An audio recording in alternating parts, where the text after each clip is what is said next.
then we will be a group, the group which follows the Salaf-as-Saleh, about which Allah said in the Quran, أَلَا إِنَّ حِزْبُ اللَّهِ هُمُ الْمُفْلِحُونَ.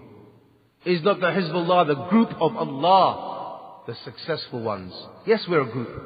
A group, the correct sect, the correct path which goes to Allah. Allah said in the Quran, no one's going to contend with the Quran, أَلَا إِنَّ حِزْبُ اللَّهِ هُمُ الْمُفْلِحُونَ. Is not the group of Allah the successful ones?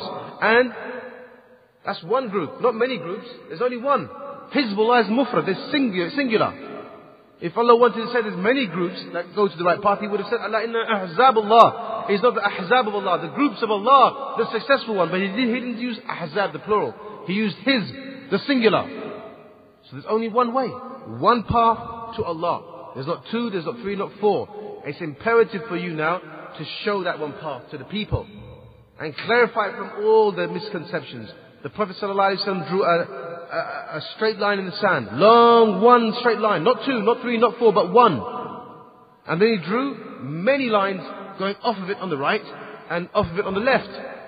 He took His staff and dragged it along that one straight line and said, وَأَنَّ هَذَا صِرَاطِي مُسْتَقِيمًا فَاتَّبِعُوهُ وَلَا تَتَّبِعُوا السُّبُلَ فَتَفَرَّقَ بِكُمْ عَنْ سَبِيلِهِ. He said, and this is my one straight path. This is my one straight path. Follow it. And do not follow the paths going off on the right and off on the left, for it will send you away from my one straight path. And then at the end of this hadith, the Sunnah Abu Dawud, it is Sahih, he said, and at the end of all these deviated paths coming off the right and off the left, there is a shaitan calling to it. At the end of every one of them, there is a shaitan calling to it. But not this one straight path. Jazakumullah khair. Frost, you want to say something? Some people accuse the Salafis of disrespecting Imam Abu Hanifa and don't single him out to be followed. Right. Also, the difference between Imam Abu Hanifa and his students and the people who call themselves the scholars of the Hanafis today. Right. Actually, this is a very important point. He's mentioning that, look, many people they accuse us and they say to you Salafi people that you don't follow what Abu Hanifa was upon at that time. Which this is wrong. We're giving you what Allah said in the Quran. And all those who followed them, the Sahaba, correctly, will follow them. And that encompasses also Abu Hanifa, Imam Malik, Imam Shafi, Ahmad bin Hanbal, all of them.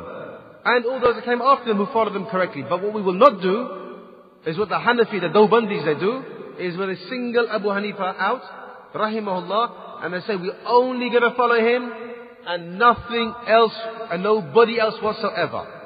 I say to you, if you do that, if you allow yourselves to do this, then you have put away a great majority of Islam. You've closed the door and you're never going to see it again. Because even after the Prophet ﷺ, there was not even one Sahaba that was able to hold the complete Islam in himself. Islam, the Quran, the Sunnah, the understanding was spread amongst all the Sahaba. Now we're going to say the whole of Islam is contained in Abu Hanifa, rahimahullah? Impossible. And he came after the Sahaba. Who was better, the Sahaba or Abu Hanifa? The Sahaba, obviously. And if one of them couldn't be singled out to follow, why are we singling out Abu Hanifa to follow him alone?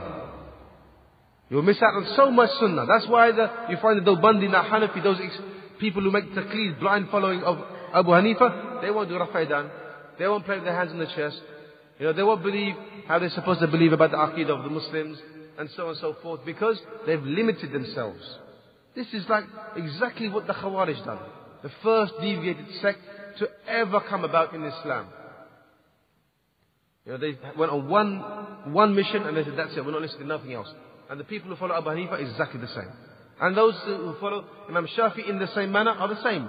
Those who follow Imam Ahmad bin Hanbal in the same manner are the same. Those who follow Imam Malik in the same manner are the same. They've limited themselves in the knowledge and they've left out so much knowledge. That's one thing. And now look at the students of Abu Hanifa rahimahullah and the scholars of the Dawbandi and the Hanafi sects or groups today. There's a big difference between the scholars of the Hanafi madhab today and the scholars or the students of Abu Hanifa of his time. From his students, Al-Shaybani, Muhammad Shaybani and Abu Yusuf, two of the lights the shining lights of Abu Hanifa rahmatullah alayhi. They changed more than half of the madhab of Abu Hanifa. More than half of his fiqh they changed after he passed away. Why? They said the following words: if our teacher was alive and he's found the hadith which we found, he got in his hand what we've got, he would also have changed like us. Abu Hanifa rahmatullah alayhi said himself, if you find a statement from the Sahaba which contradicts my statement, then throw my statement against the wall. This is what he said. Imam Shafi was asked his opinion after somebody came to him and asked him a mas'ala, an issue, and he gave the ruling from the Quran, the Sunnah, or from the Sunnah. But he was asked, now what's your opinion about that? He got so angry, and he said to the people, have you seen me come out of a monastery with his monk belts around my waist or something? You know, do you think I'm one of these extreme ghulat Nasara Christians? Have you seen me just walking out of the monastery?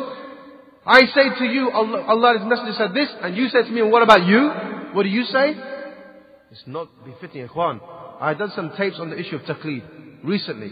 If somebody can get hold of them and record them and give them out, you'll understand what the 4 Imams have said on this issue of blindly following them. They all feed themselves from this.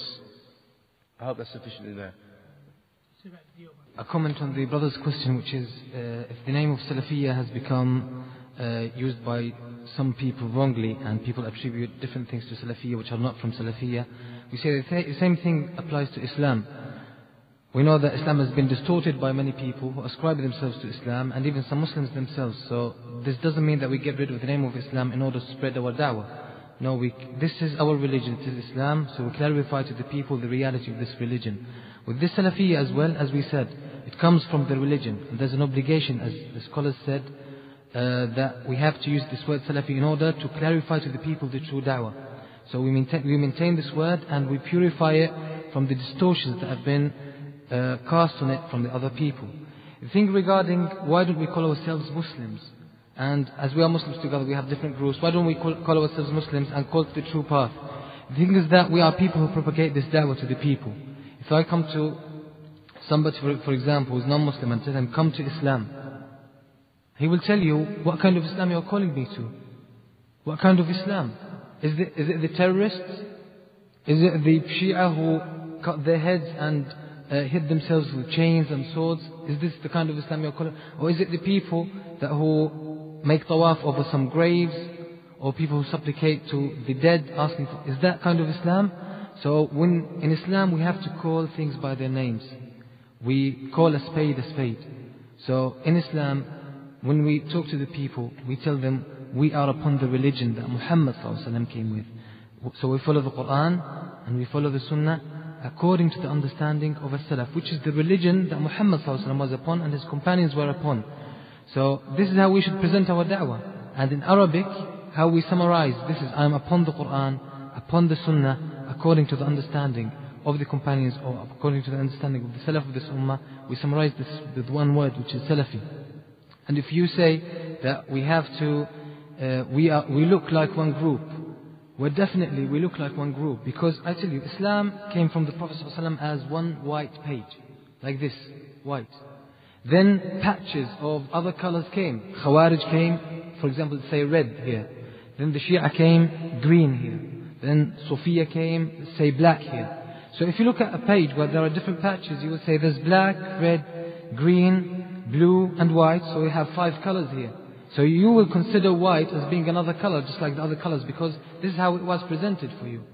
But if you look at the history of Islam, that the white thing is not actually a color like the others. Rather, it is the original color. It's not one of the patches that were added to Islam. It's the original one.